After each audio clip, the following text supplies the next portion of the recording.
thank you for having me here. Thank you for the organization of this conference. It's a pity that I cannot hear the previous presentations because it sounds really good, and also for tomorrow. So I'm happy about the registration, the recording of the morning in Japan. So my title for today is placeholders and forms of expression, conceptions of metaphysical nothingness between Heidegger and Nishida. So for today, I choose to focus on conceptions of metaphysical nothingness, but the key point for me will be, as you can see from the title, will be the role or the function of human being in this relation with the absolute, with the nothingness, in precisely, but which Nishida would formulate as relation between absolute and relative, for example, one of the possible formulation from Nishida. So for me, it's important to today. My question is to understand what is the role of human being in this constellation. We had the constellation before that fits really good. And what are then the possibilities of human being or opportunities or tasks? If we think with Heidegger used a lot this idea that human beings have tasks, also possibility, but there is like something moral, something that drives us to act in Heidegger, and in some kind of way also in Nishida. So as you all know, Heidegger made a great effort to thematize the nothingness. So he not only stated Seinsvergessenheit, so a forgetfulness of being, but also of nothingness, and really famous in his Eintrittsvorlesung, in his speech for the chair in Freiburg. So in this sense, we can say that he also thematized Nichtsvergessenheit, so the forgetfulness about nothingness. So I will focus principally on this text. What is metaphysics? So it's the text that the speech he pronounced for the Eintrittsvorlesung. And in this case, his starting point of the thematization of nothingness was metaphysics. So he asked the question about metaphysics, and at once he addressed the idea that with metaphysics, a human being can address the wall. So we heard that also in the presentation of Okada. And the relation between the wall and the part will be something really important for him in all the speech.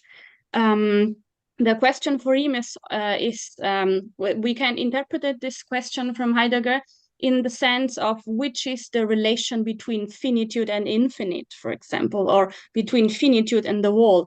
How can something finite like human being or Dasein ask about the wall, or how could experience about the wall? Maybe he or she can ask, or it can ask, but we'll have no answer. And for example, the question about the wall and the part, it's a very old question that we have also, for example, in Plato, and the Plato's solution for that was the theory of participation to the ideas, for example.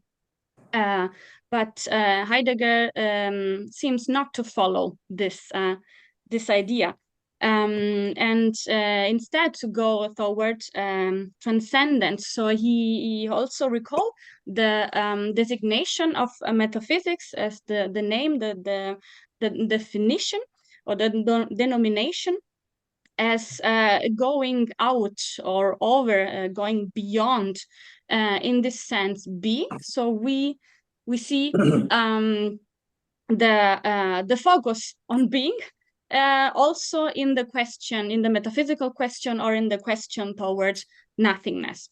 So in this going over, being is for Heidegger the transcendence, this drive to transcendence.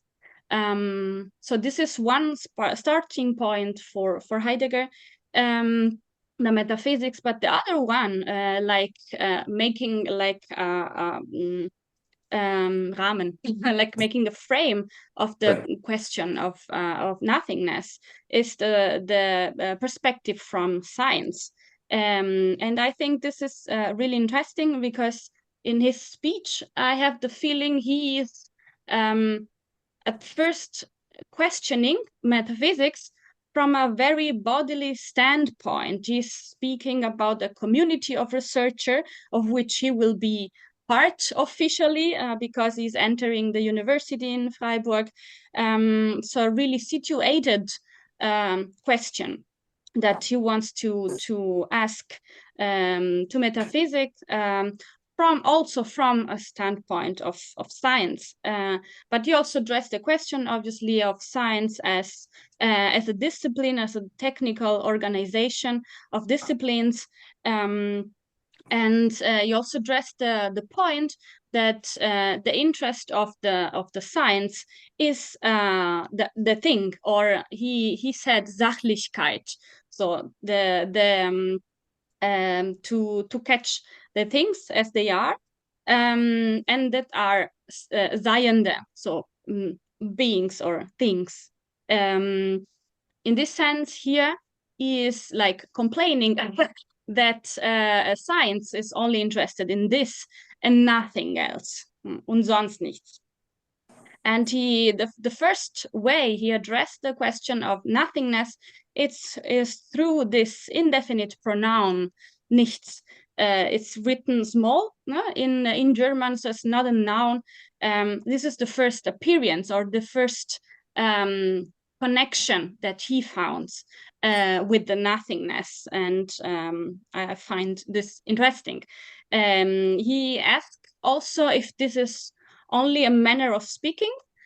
So in some way, here recalls once more this bodily dimension of the spoken language. So he's asking if this is only a manner of speaking, only, or if is something more, or if is something, like a principle, like metaphysical, something like a ground. He spoke about Grund.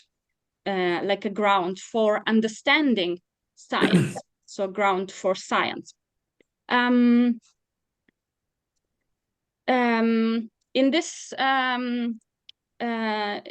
moment of the speech, then he starts to speak about nothingness as a noun, in the form of a noun. So it changed the focus, but it changed also the constellation, if we want. It changed the relation with his object of speaking. Is no more an indefinite pronoun, but a noun, nothingness, or nothing, das Nichts. He starts then to play with the words, and asking if, when we ask the question about nothingness, if also if we want to reject the there's something strange.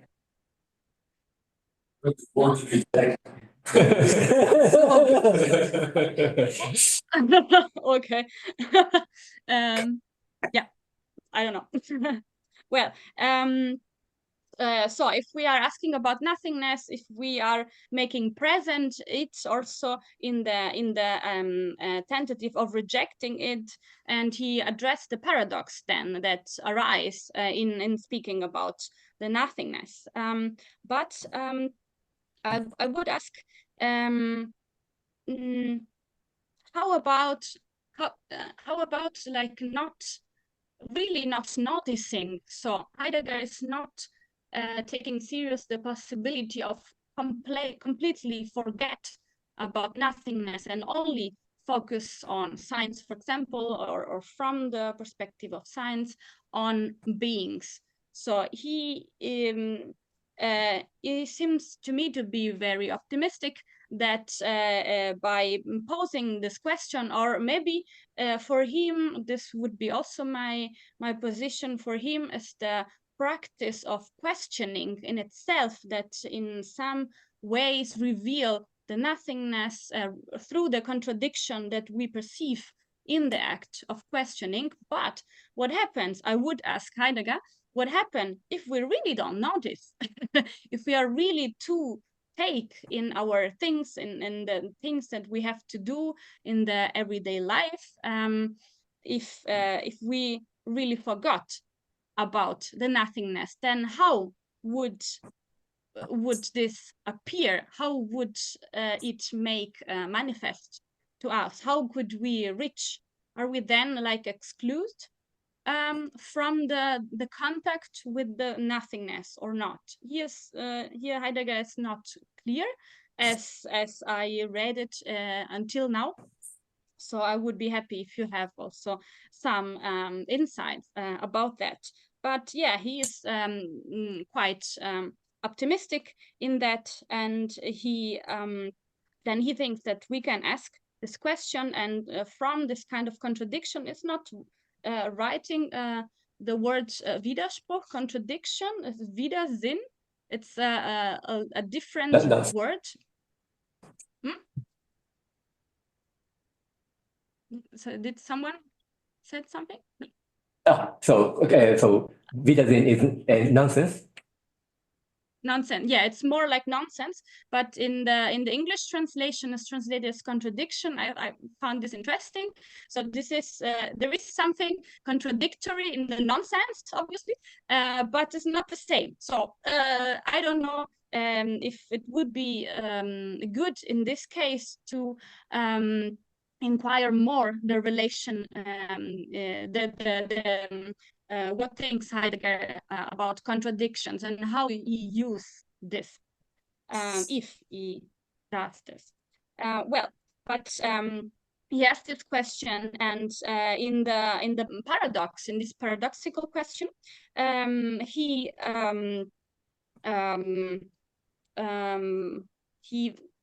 find a kind of connection with the nothingness, which is at the beginning a kind of apathy, indifference towards nothingness. So Gleichgültigkeit is writing, and this kind of indifference or apathy. I would prefer the word apathy because he will answer in an emotional way. So it's maybe kind of apathy toward nothingness, which is also an apathy toward beings. So the thinking about nothingness is the feeling that beings doesn't matter. And also, obviously, another part of the question is about nothingness is the question of negation. So Heidegger detects in the negation a special access to the nothingness, to the question of nothingness. But still, I would say still he proved to stay really hard on the field of traditional metaphysics, and asking in a really logical way, like to following this logical, scientific, if we want, a way of asking and answering. Also, this contradiction or nonsense in which there is also the negation, no? In the word, if we want. This contradiction is not further addressed by Heidegger in this text, so it's not going down or deep in this direction in the search for the nothingness. He is going other directions, and this could be seen as a problem in the approach of nothingness. So he stays on the logic, he focuses on negation, and in a kind of negation which is still directed toward something. So the being here in this trying of categorization of nothing or contact with nothingness, he writes begegnen das Nichts, so it's encounter with the nothingness. So I think he would like to have like a bodily encounter, but he's still thinking on the logical level. And I don't want to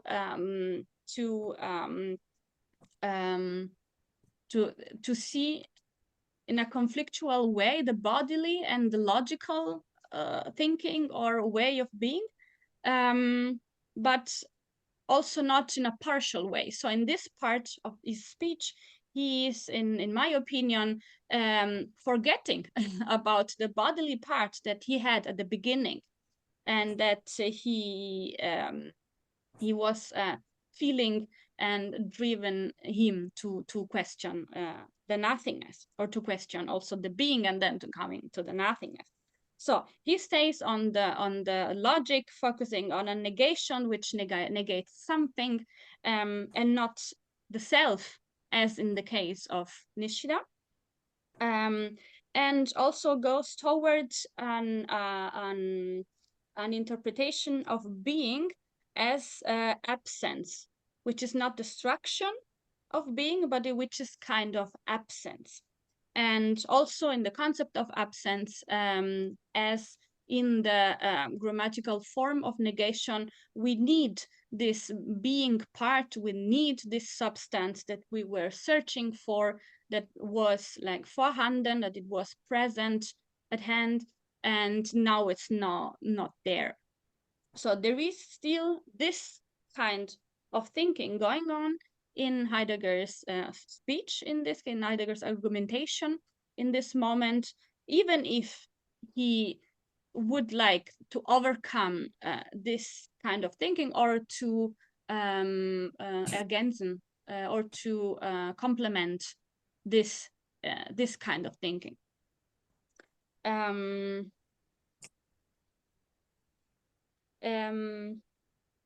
It is in this moment of the speech that, for example, he speaks of negation as a specific act of understanding, but then it let fall this idea of acting, of practicing negations, and he chooses another path. He goes back to the known, to das Nichts, to asking if which is the relation between negation and nothingness, between the not and the nothingness, and he chooses to state that the negation comes from the metaphysical ground of nothingness. So here we see once again this thinking of it's kind of substantial thinking, or thinking that wants to grasp something, is greedy to have something in the hand, handly, to have at hand.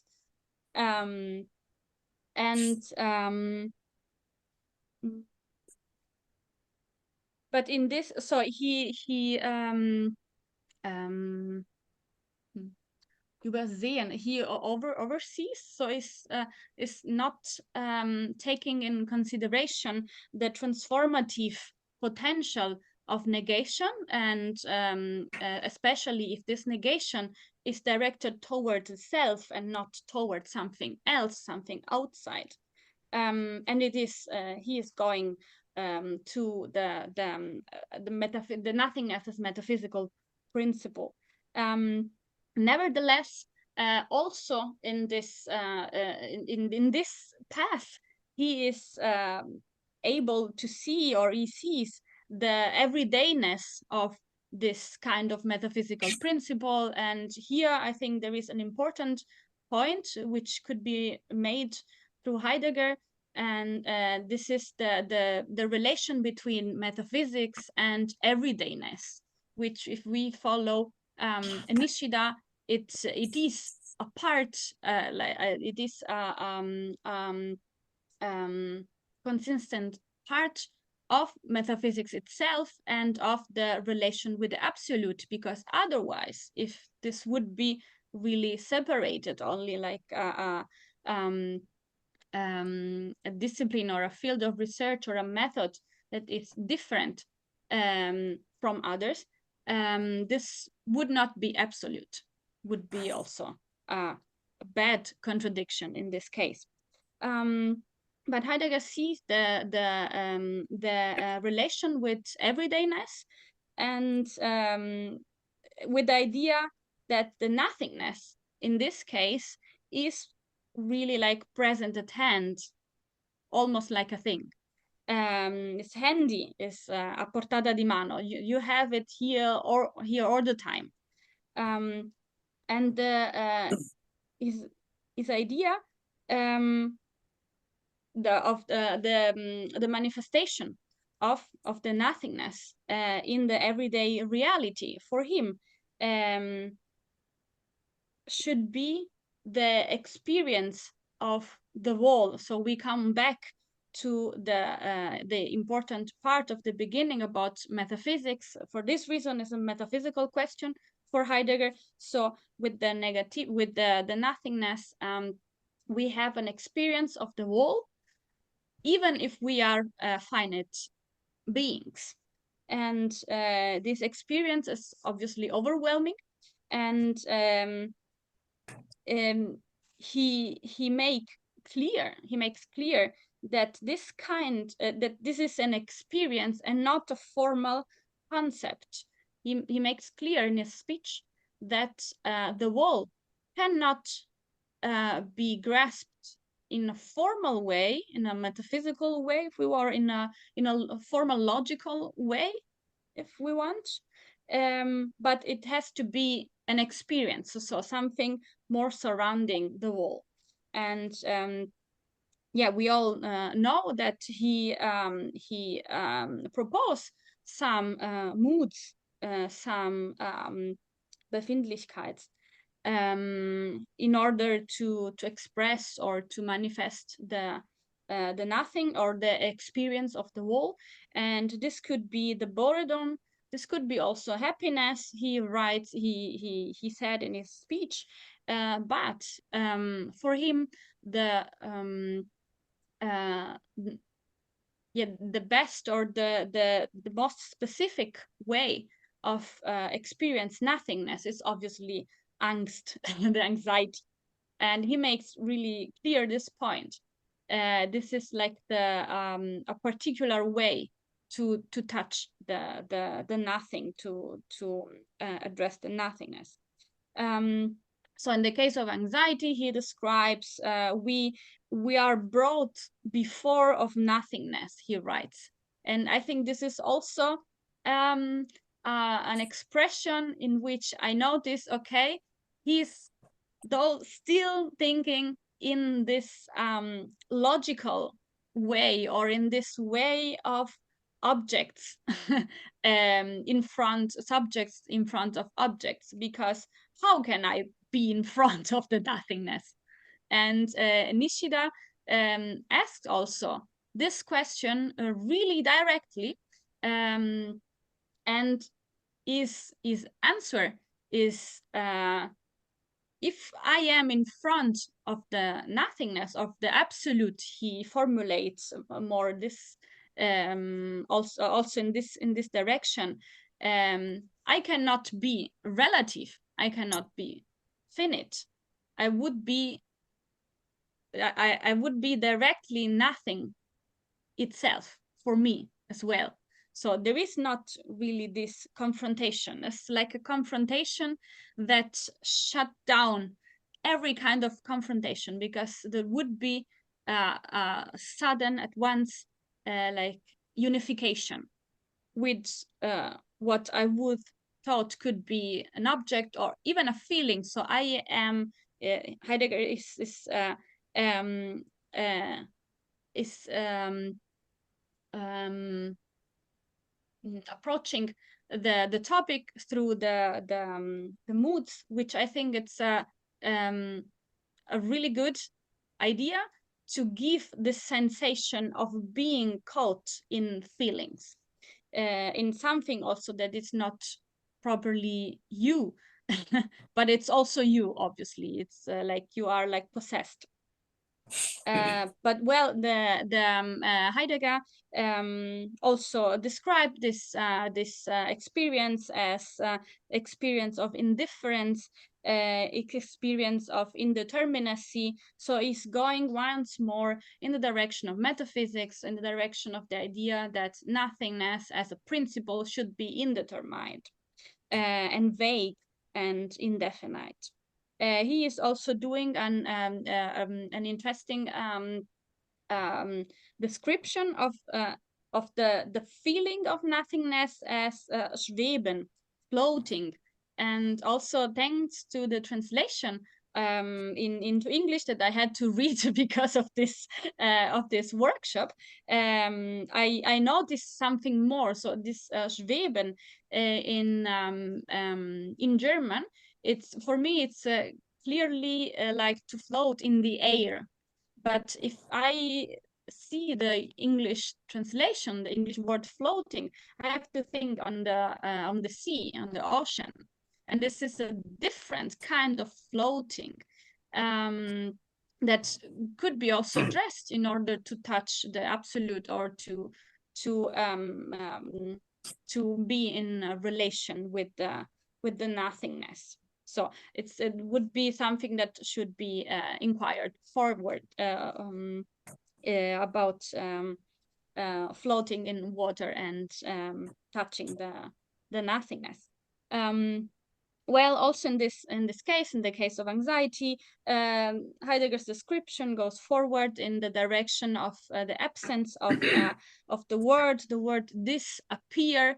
So it's also clear here that he is asking for some appearance of nothingness, but the word is disappearing, and in this process, the nothingness is like appearing. Obviously, it's not like a thing, but it still underline the metaphysical ground from which Heidegger is asking this question.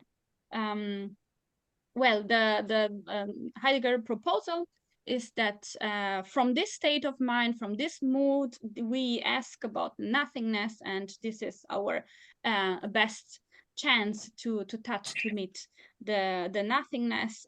He is and also from this state of mind we can practice, or we can ask the question and experience or like exercising this questioning, so the practice of questioning. He also wants to underline that the state of mind is actually something like tranquility of the mind, which I also find really interesting, because actually the angst, the anxiety, if someone ever had a panic attack or an anxiety moment, is actually an overwhelming of everything. So it's not that the word it can be also in the version that the word is disappearing, is sinking, and there is nothing left. But it is also an overwhelming fullness of things, of experiences, of people, of tasks, maybe. And this part is not taken serious by Heidegger, I think, which we could underline through Nishida's claim that the nothingness, in order to be truly nothingness or absolute nothingness, should not only disappear, but reappear in everything. So like this step, I have the feeling is missing in Heidegger, even though he is looking at it through the mood of the anxiety, but at the end not going deeper into this direction, which we could do with Nishida. So for Heidegger, anyway, the anxiety is still a very productive moment because it addressed the openness of being. So it's a moment of open possibility for beings, for the Dasein, or for beings to appear. Also, my question is if we could inquire other moods, how would be to inquire out other moods, which is not only happiness but also love, for example, is what Nishida does. But how about shame, for example, as a mood for nothingness? This is also something that one could do through Nishida.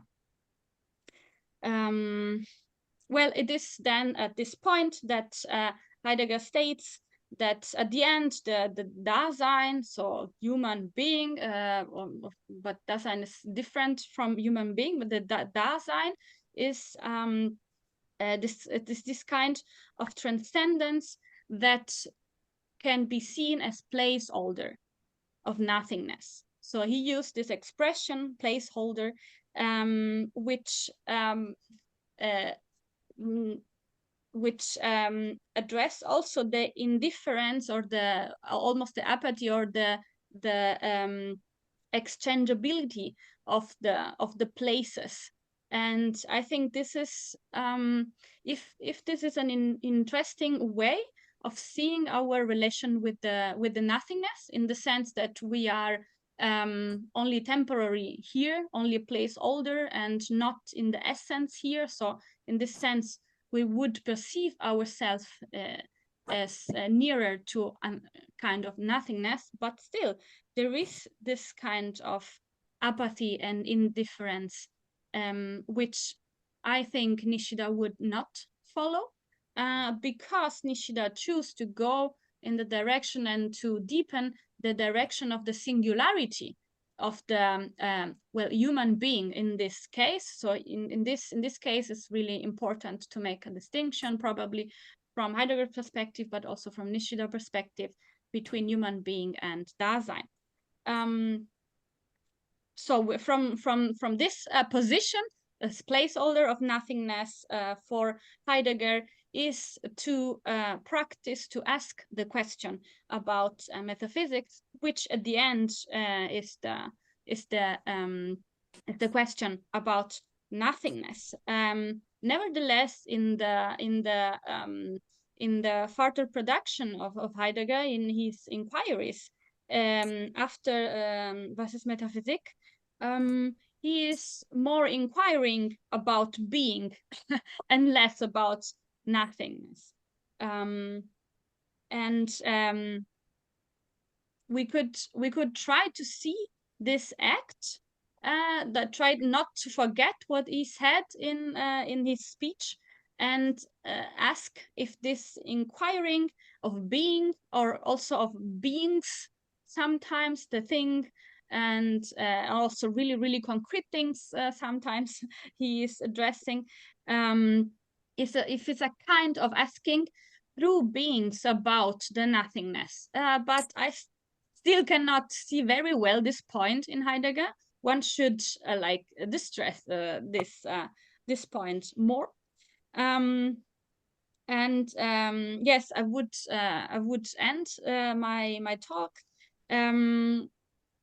proposing another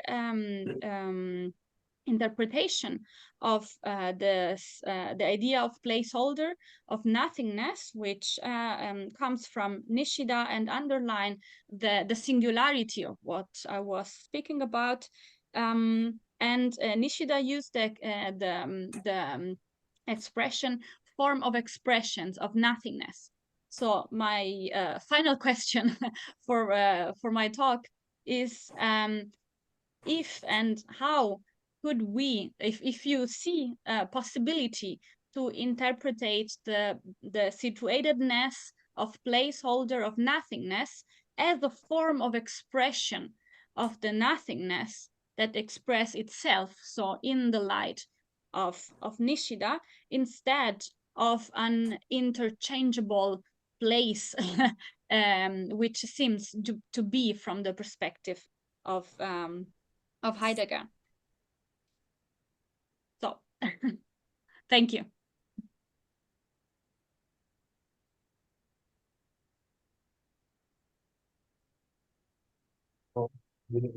One question. Well, if I can just jump right in. Thanks a lot, Francesca. It's good to listen to you. Good to hear you. If I may be completely blunt, I think that you're being a bit unfair to Heidegger on more than one point. I think first and foremost, if I may go through them, you're talking about nothingness being a metaphysical principle in his thinking. Oh, right. In any case, yeah, metaphysical principle in his philosophy. But correct me if I came in a bit late here. I just came into to Nagoya, so I'm sorry if I missed some essential points in the first part of your talk that maybe fend off my criticism here. But from what I know, from what I've heard so far, this idea of taking nothingness as a metaphysical principle seems to me to miss the point that metaphysics in Heidegger's Was ist Metaphysik is a question of the mode of being of Dasein. Metaphysics is the fact that Dasein is always beyond all being, all Zionist. It is open to the totality of the world as such. It is thrown towards the end of Dasein itself, that is to the totality of its own existence. So in that sense, it always is held out into nothingness. This is not metaphysical in the sense of a discipline. This is metaphysics as the mode of being of Dasein itself. That's Grundgeschehen. Yeah, Yes. that's it. And that brings us to another point, and that's the question of the Grundstimmung of Angst. Where it seems to me that, again, you're talking about, you're kind of drawing Heidegger into this this framework of a subject-object relation with taking nothingness as an object that it isn't in this regard. I think talking about a Stimmung, he's much closer, I think, to Nishida when talking about a Stimmung than you give him credit for. In the sense that when talking about Stimmung, it's in a certain sense a unity of the subject and the object. When you are sad, it's not just you who internally are sad, you're confronted in a sad world, in a sense. This is something that, of course, Sartre tried to develop on his own afterwards, drawing on Heidegger.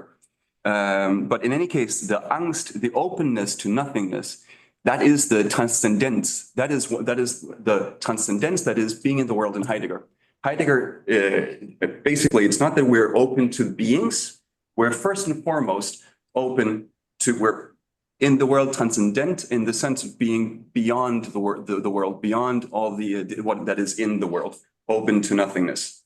And that's, so in this sense, the intentionality is founded, right? Intentionality is where you would have this relation to the object, is founded on a transcendence, which is this Grundstimmung, which is openness to nothingness, which is not just the nothingness of the world, it is nothingness also of my own being, because it is all beings that are in a sense drained of their being in the Grundstimmung of Angst, right? So those are, well, right. So in that sense, I think that yeah, it's not just something that's out there, the nothingness. It is also the nothingness of one's own being of the self, as you were trying to say that it should rather be. I give you back the. Thank you. Lord. Thank you. Many thanks. I didn't have the time, obviously, to deep more in the single topics, because I wanted to have like an whole argumentation. But this is the moment. Thank you. Yes, I have been a little bit unfair on Heidegger, criticizing in a lot.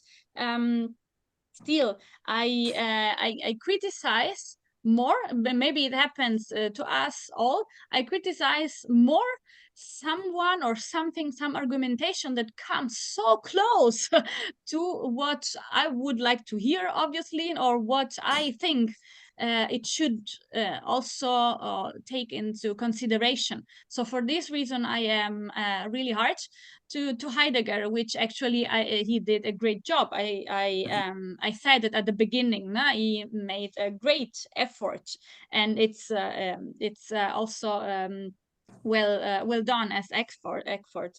About I have only a couple of points about the idea of metaphysical principle.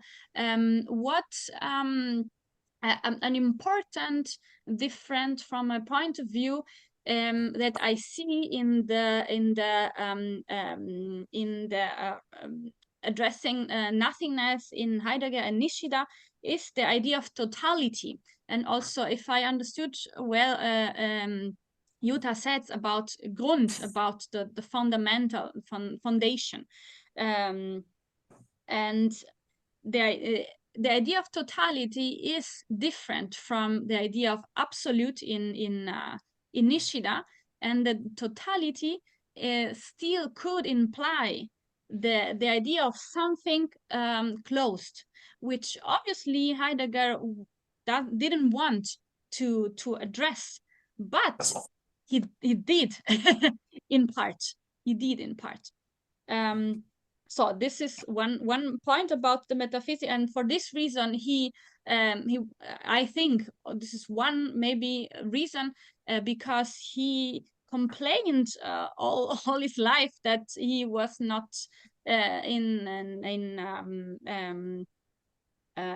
he couldn't overcome metaphysics as he would like. Maybe this could be one aspect that he could deeper more. So the difference between totality and absolute. And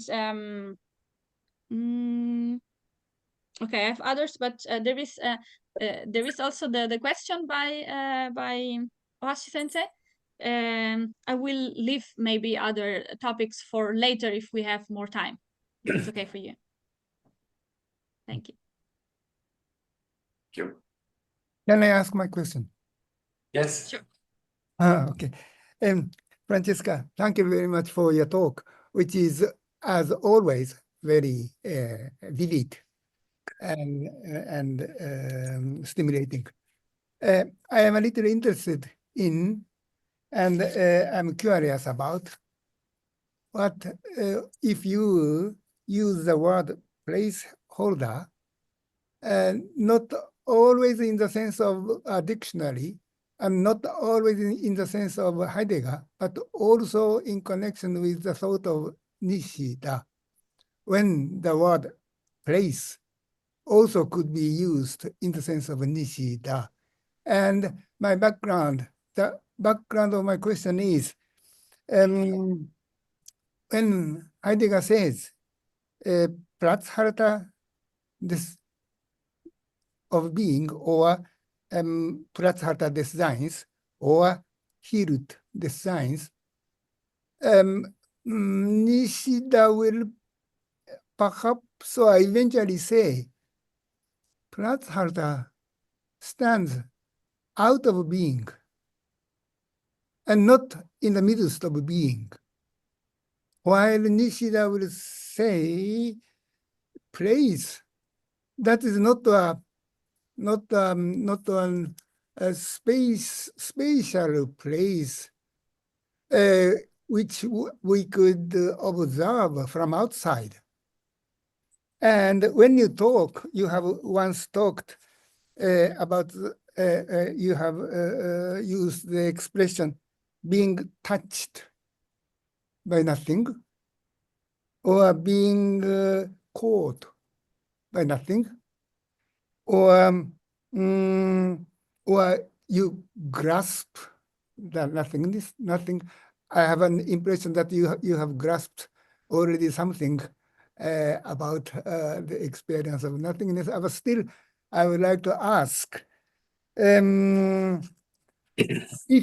you agree if I say that when the word place in the term placeholder, also in the sense of Nishida, is also used in the sense of Nishida, then perhaps you could develop your thought a little, some steps further. That is my impression or question. So please tell me about a little more about your understanding regarding the placeholder. Thank you. Thank you. Yeah, really stimulating. I also thought, obviously my intention was not to reject the definition or the possibility that Dasein could be placeholder, Platzhalter des Nichts, oder des Beings, des Seins.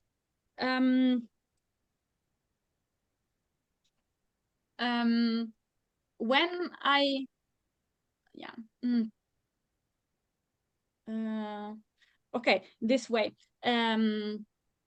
Let's look at the word placeholder, and obviously the word place is recalling Nishida in all the beautiful sense that you reminded us, and in this sense, obviously, placeholder would be not a too bad form of expression of nothingness, which is also the case, I think. My point is that okay, if we follow Nishida and if we follow the maybe Zen Buddhism until the end, so everything, also the wrong things, everything is an expression of nothingness. So everything is right, and this kind of problematic is present also in Heidegger. But when we choose our words, when we speak, we choose words. We prefer to use one word instead of the other. And in the word placeholder, this is this hold, halten, which is different from touch or also grasp, something that I could also leave this this thing that I grasped like an apple or something. Yes, my question is, who is who holds, who is the placeholder? If could you also say that that the being holds you, place holds you? Heidegger talks talks somewhere in a text, Gehaltenheit im Nichts. Gehaltenheit, being held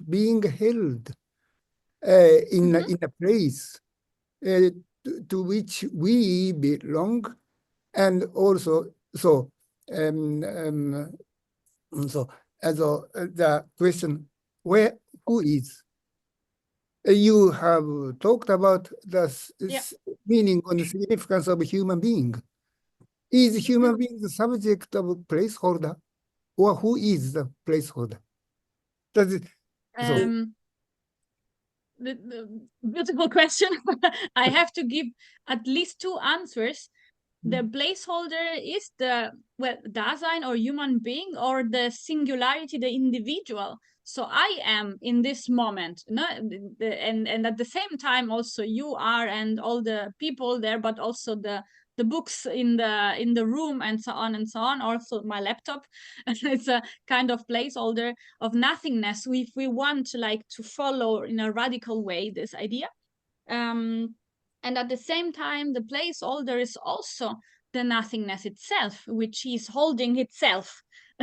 So this is the second answer. So if I stick with the idea that nothingness is not a metaphysical principle, but it's an experience and is like a self-productive, let's say, I have to give at least two answers. But also with these two answers, I'm not enough happy because I think what Nishida gives us, what Heidegger is not clearly doing, but is going in this way, I think.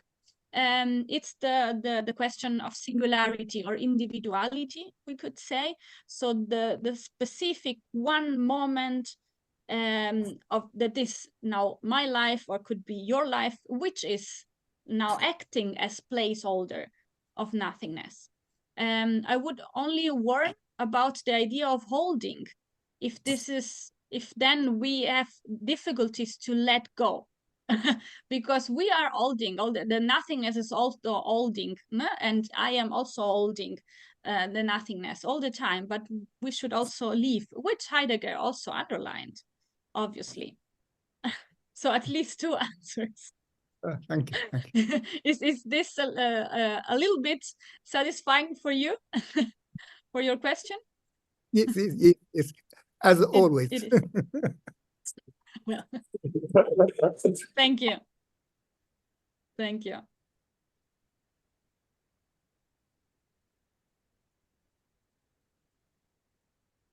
If there are no questions, I can say something about one of the topics touched by Morten.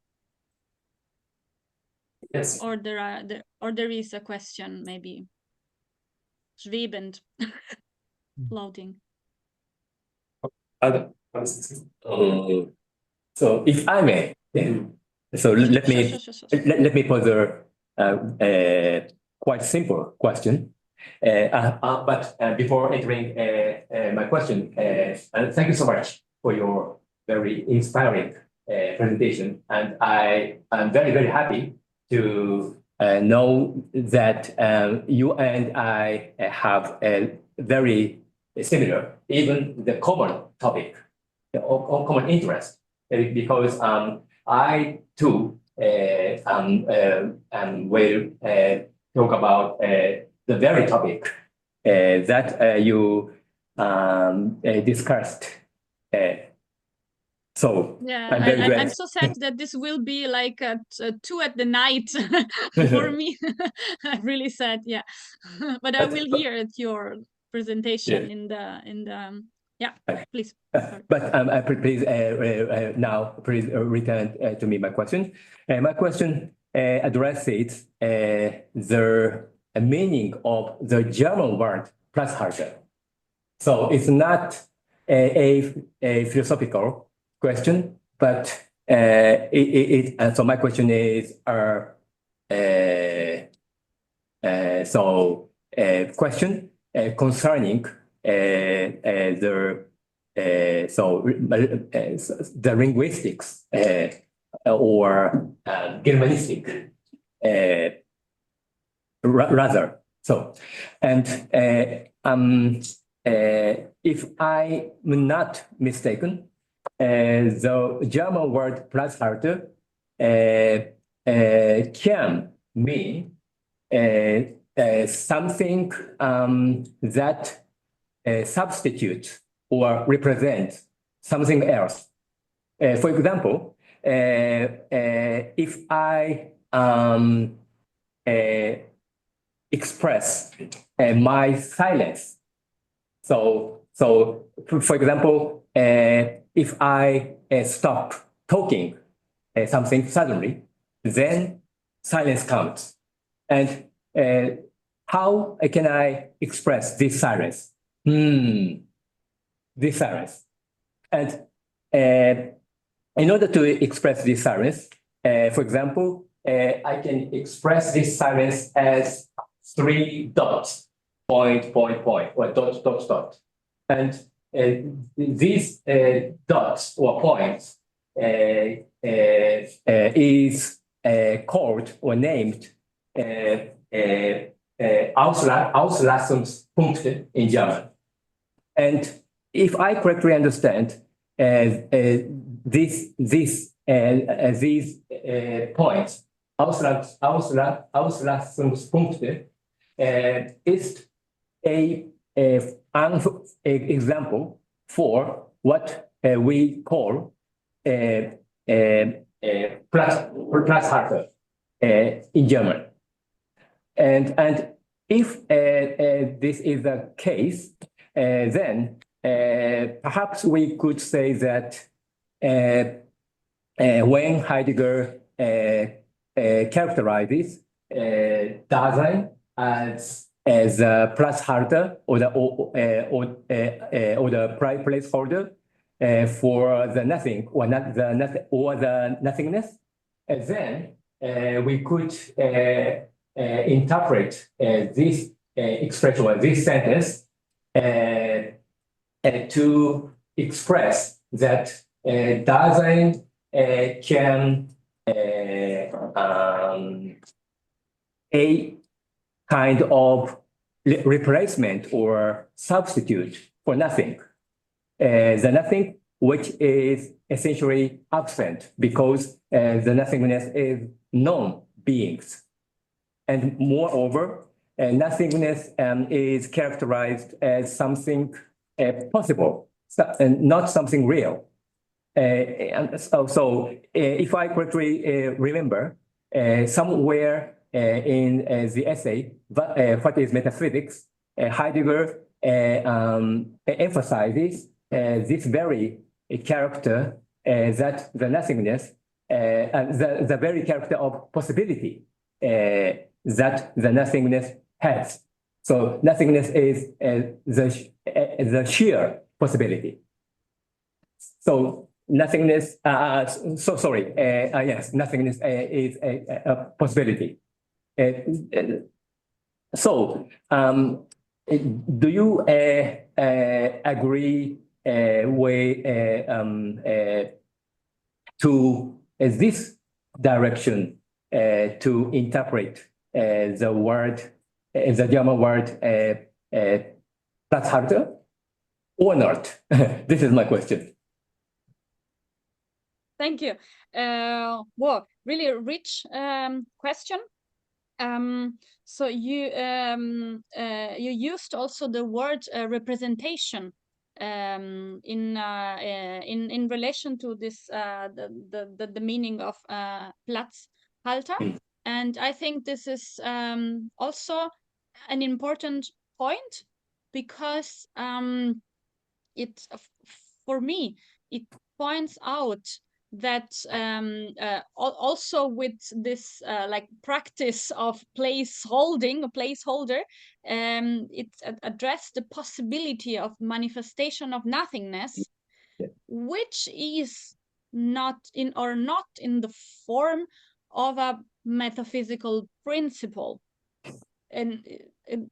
but in the form of something really specific. So in what you said, I can see or I can think of like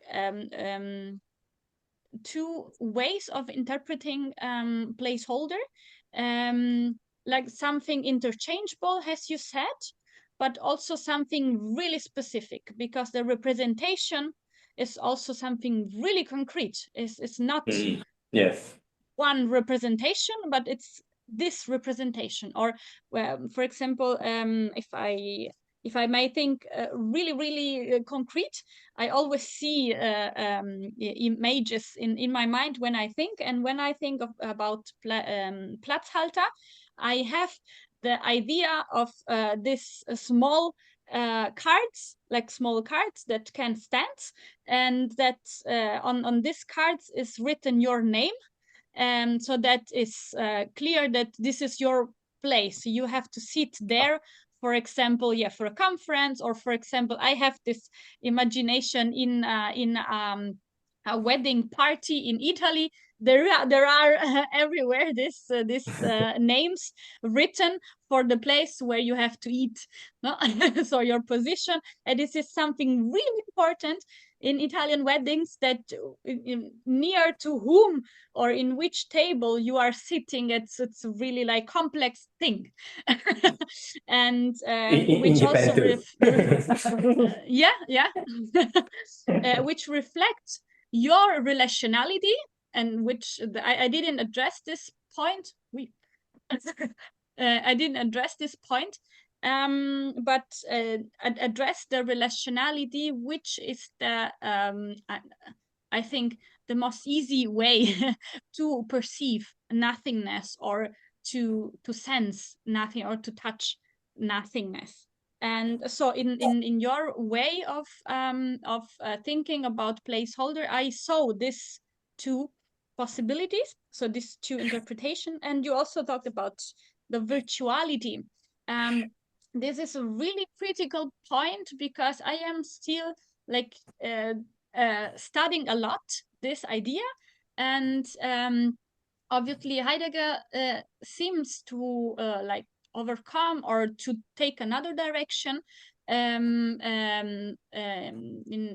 relation to the one of Aristotle, who says that virtuality is always a virtuality of something, and then like the underlining hypokeimenon, it's every time there. So the virtuality of a seed is to be this kind of tree, and here we have once more the singularity. Actually, it's this kind of tree.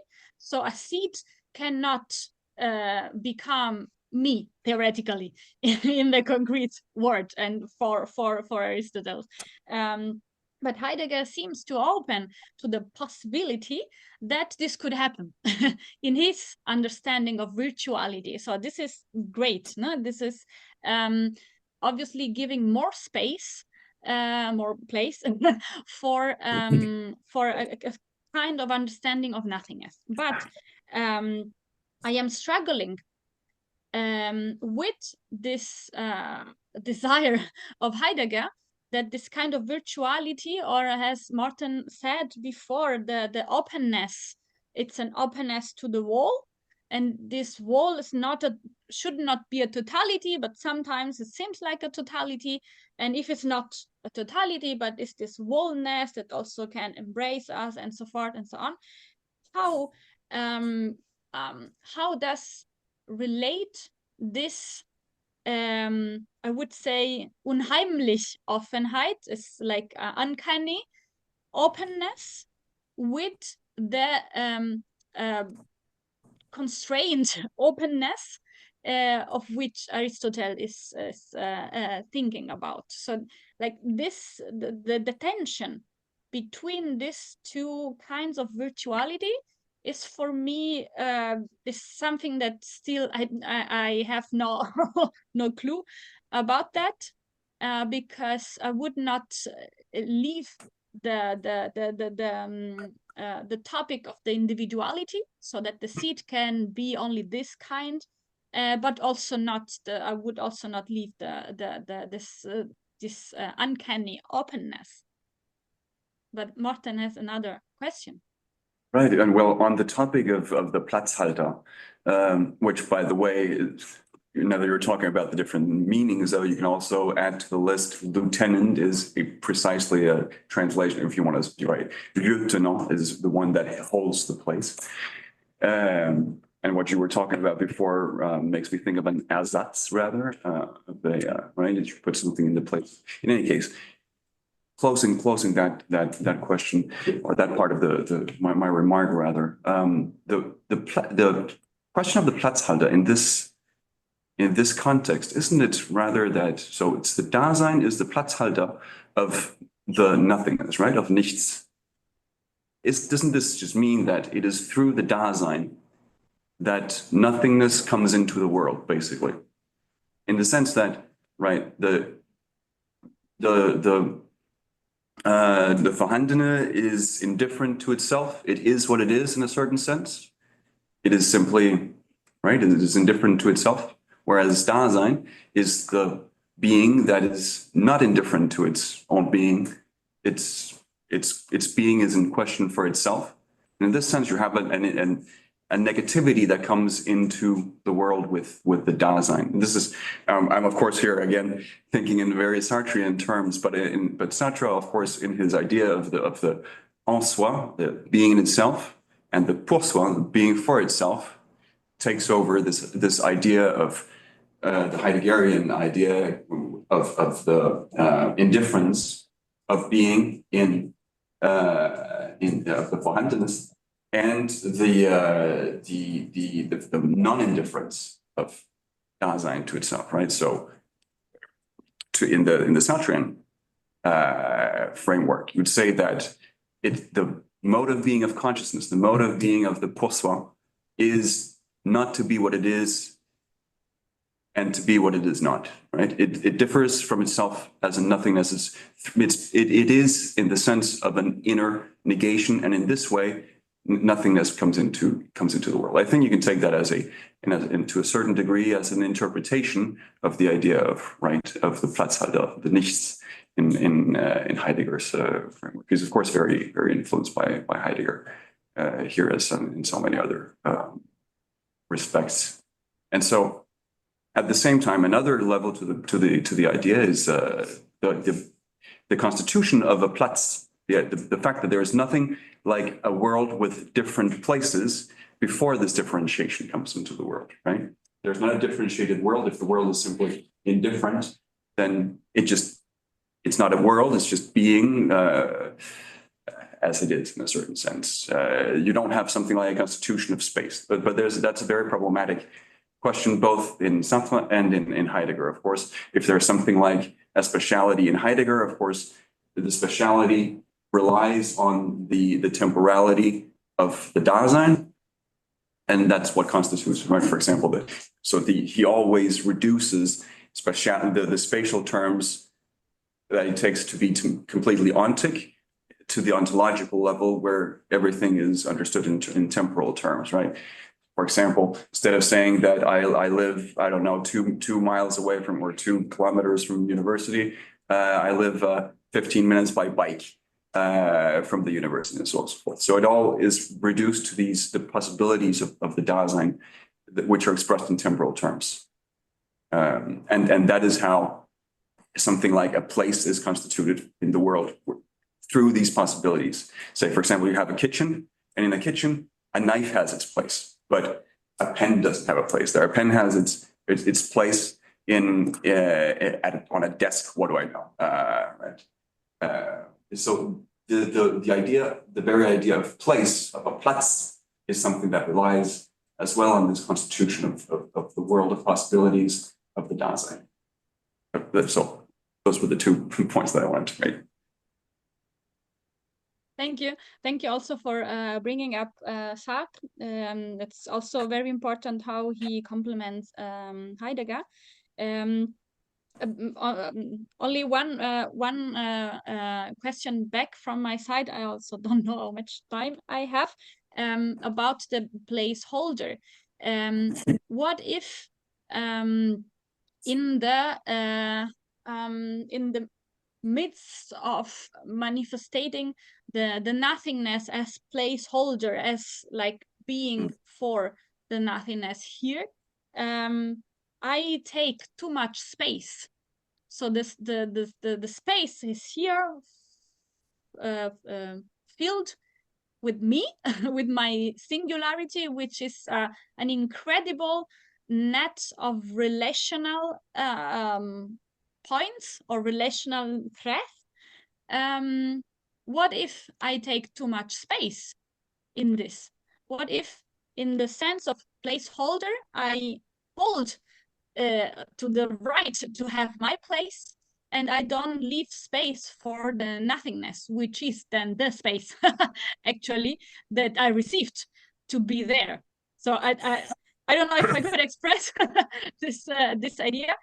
So I totally agree with your interpretation of placeholder. I only wanted to play with the manifold interpretation of the idea of placeholder, which Heidegger recalls also in other writings.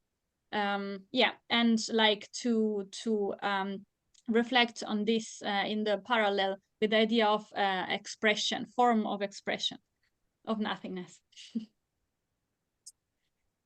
Francesca, thank you very much. Here is 7.